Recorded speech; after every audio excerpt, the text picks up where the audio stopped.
All right, greetings. So yeah, we have an official U.S. representative, Congressman Randy Fine from Florida. He officially wants to do this cognitive trick in your mind, where you equate speech that's critical of a country called Israel, or speech that's critical of this idea, this Zionist idea, that white European Jews should take over all of Greater Israel and murder all the locals, or enslave all the locals there, as per what Zionism calls for. That to say anything critical of that is somehow being critical of Jews themselves, Jewish people, right?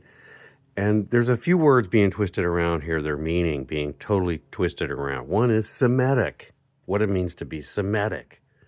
So, according to Mr. Fine and other simpleton minded people, the Jews are the only Semitic people.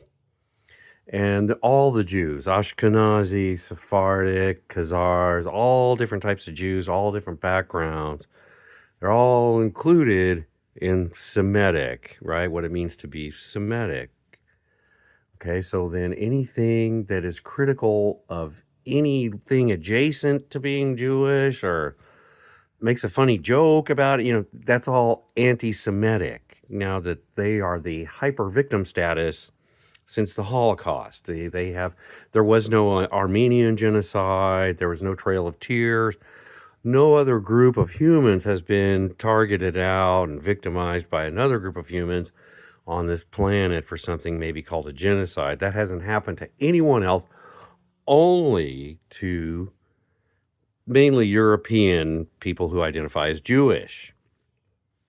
And so they're the only victims on the planet now. They have the victim trump card, and in the name of that victim trump card, they can pretty much do whatever they need to do. If that includes rape and torture and filming themselves raping and releasing that and celebrating that, and that's all good. That's all part of now, I guess, the Zionist experience, or the quote unquote Jewish experience. In his mind, he's trying to equate those two.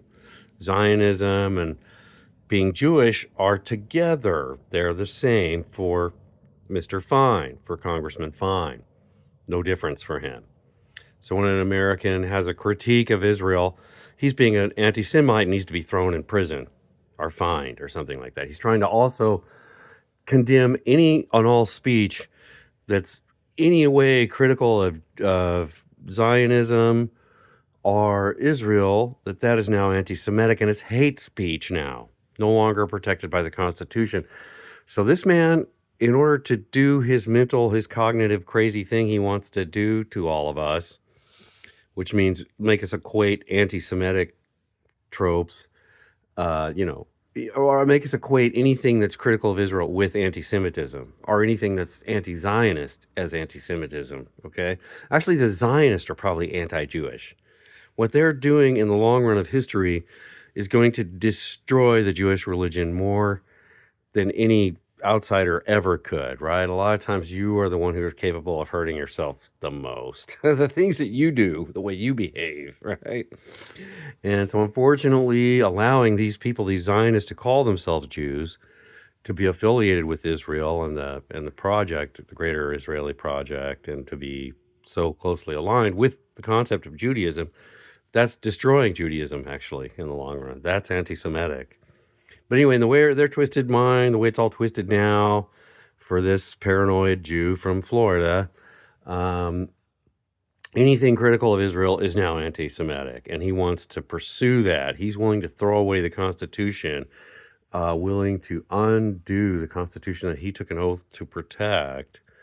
Now he's willing to throw all that away in the name of making you equate anti-Semitism with anti-Zionism, that they're the same. He's willing to do that. And that's really sad. That is really sad. And also, if I make a flyer, he says, oh, if somebody makes a flyer, that might be free speech. If they go But if they put something, if they're handing out flyers that has something about Israel on it, that's hate speech, right?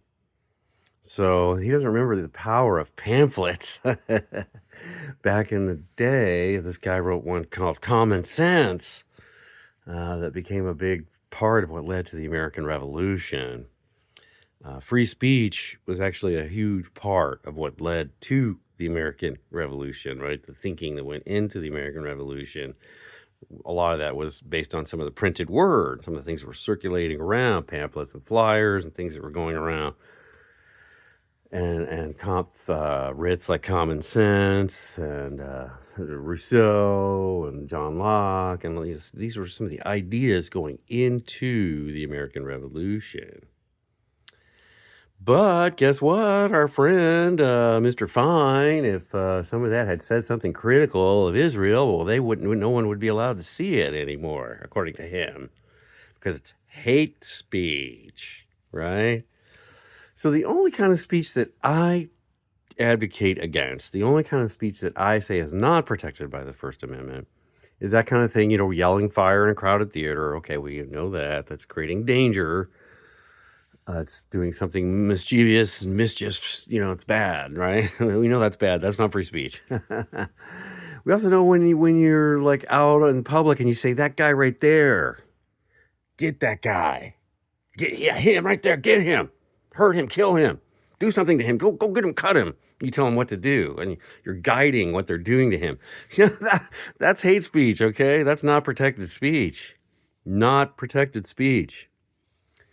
But if I'm standing on the corner handing out a pamphlet that's critical of Israel, which is conducting a genocide right now in the name of creating a greater Israel for itself, and so it's killing all the brown-skinned locals in the name of the Ashkenazi, or the Khazari-descended, quote-unquote Jews from Israel, and the settlers, basically, the settler colonial apartheid / genocidal takeover of land, a land grab. I'm no longer allowed to be critical of that because that's anti-Semitic, according to him. So we got to push back against him and his crazy. He needs to be censored and banned. He's just an idiot. When you go against the American Constitution, that makes you kind of a traitor. You're kind of done. Well, I don't care if you're being sycophantic to Russia or Israel or I don't care, Turkey, whatever. You know what I mean? Azerbaijan, that's great. Go for it. You know what I mean? You got your rights. You can do whatever you want. But when you're an Azerbaijani saying, we got to start killing Armenians, right? Or, we got to start killing, whatever. That's hate speech. When you're an Azerbaijani who's saying, I don't agree with what Israel is doing in Palestine, that's free speech. You're an Azerbaijani using your free speech, and you're saying, I don't agree with what Israel is doing in Palestine.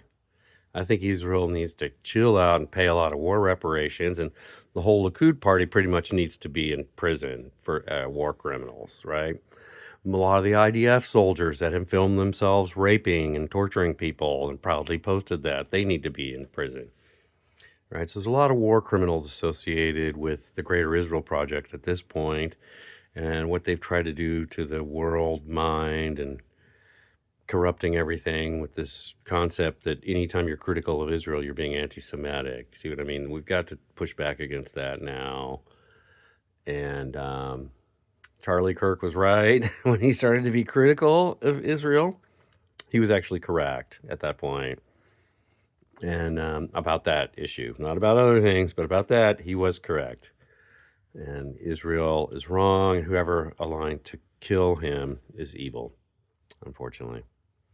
So pray for Israel, pray for peace, pray for Palestine, pray for clarity, pray for people to use words correctly, and that the Americans aren't more duped than they already are, more triggered against each other than they already are.